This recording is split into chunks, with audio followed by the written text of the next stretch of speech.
Bienvenidos a La Gran Historia, un recorrido por la Biblia, libro por libro, descubriendo cómo cada página revela el carácter de Dios y apunta a Jesucristo. Hoy llegamos al final del Pentateuco, los 5 libros de Moisés. Todo comenzó en Génesis con la creación, la caída, el diluvio, la promesa hecha a Abraham. Continuó en Éxodo cuando Dios levantó a Moisés para liberar a Israel y hacer un pacto con su pueblo. En Levítico aprendimos cómo un Dios santo podía habitar en medio de un pueblo pecador. Y en Números vimos que, aunque una generación murió por su incredulidad, Dios permaneció fiel a sus promesas. Ahora, 40 años después, una nueva generación está frente al río Jordán. La tierra prometida está a la vista. Moisés sabe que nunca la cruzará. Sus días están llegando al final. Antes que Josué tome el liderazgo, antes que Israel entre a Canaán, Moisés pronuncia los sermones más importantes de toda su vida. No entrega una nueva ley, les recuerda el pacto. Les recuerda la fidelidad de Dios y les recuerda que el mayor peligro no será el enemigo, será olvidarse de Dios. Porque Deuteronomio responde a una pregunta que sigue siendo relevante hoy. ¿Cómo permanece fiel el pueblo de Dios cuando comienza a disfrutar de las bendiciones de Dios? El libro comienza con Moisés reuniendo a toda la nación en las llanuras de Moab. La generación incrédula ya había muerto.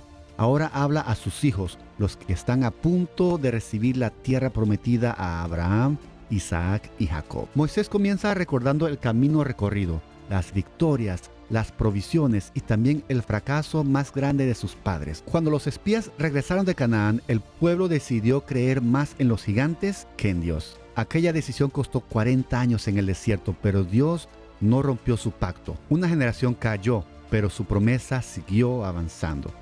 Porque la fidelidad de Dios nunca depende de la fidelidad del hombre. Entonces Moisés vuelve a presentar la ley. Por eso Deuteronomio significa literalmente segunda ley o repetición de la ley. No porque Dios hubiera dado una nueva ley, sino porque una nueva generación necesitaba volver a escucharla. En el capítulo 5 repite los 10 mandamientos y en el capítulo 6 pronuncia las palabras más importantes para todo israelita. El Shema, que significa literalmente escucha, oye. La obediencia nunca comienza con las manos, comienza en el corazón. Dios no buscaba simplemente personas que obedecieran reglas, buscaba un pueblo que lo amara. Por eso les ordena enseñar estas palabras a sus hijos, hablar de ellas en casa, en el camino, al acostarse y al levantarse. Pero Moisés sabía que escuchar la ley una sola vez no era suficiente.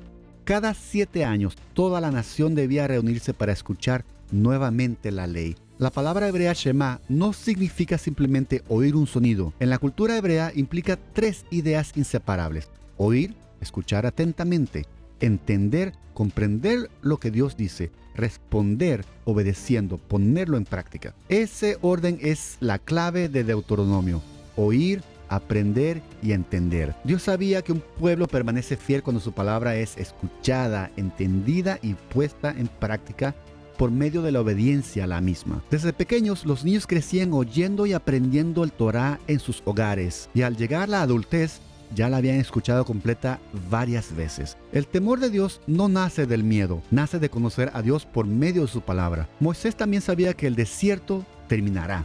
Llegarán casas que no construyeron, viñas que no plantaron, abundancia, y precisamente allí aparecerá una nueva tentación: olvidar al Dios que les dio todo. Después les recuerda uno de los milagros más silenciosos del desierto. Durante 40 años, ni su ropa ni sus sandalias se desgastaron. El Dios que abrió el mar rojo también cuidó los detalles más pequeños.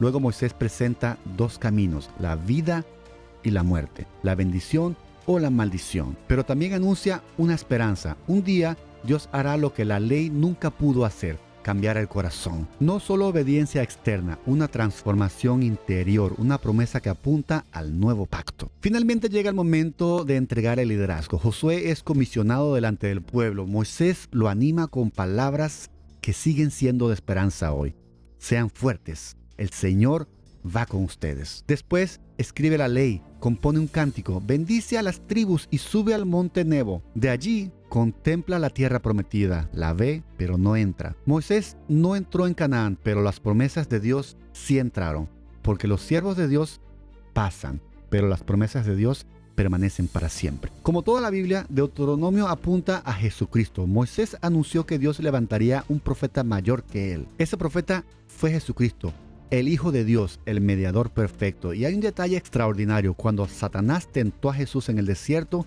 Jesús respondió las 3 veces citando precisamente Deuteronomio. No solo de pan vive el hombre.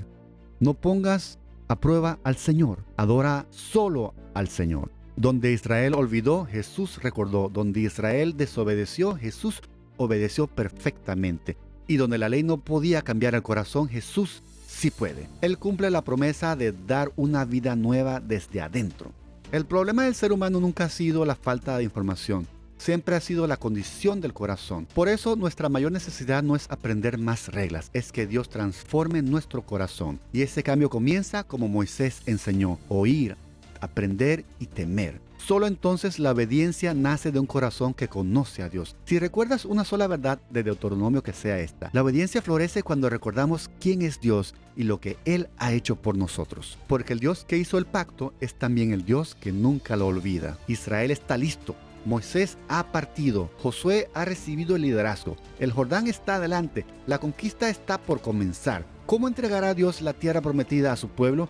¿Y qué aprenderemos acerca del Dios que pelea por los suyos? Lo descubriremos en el próximo episodio de La Gran Historia. Josué, el Dios que cumple sus promesas. Gracias por acompañarme, nos vemos en la próxima página.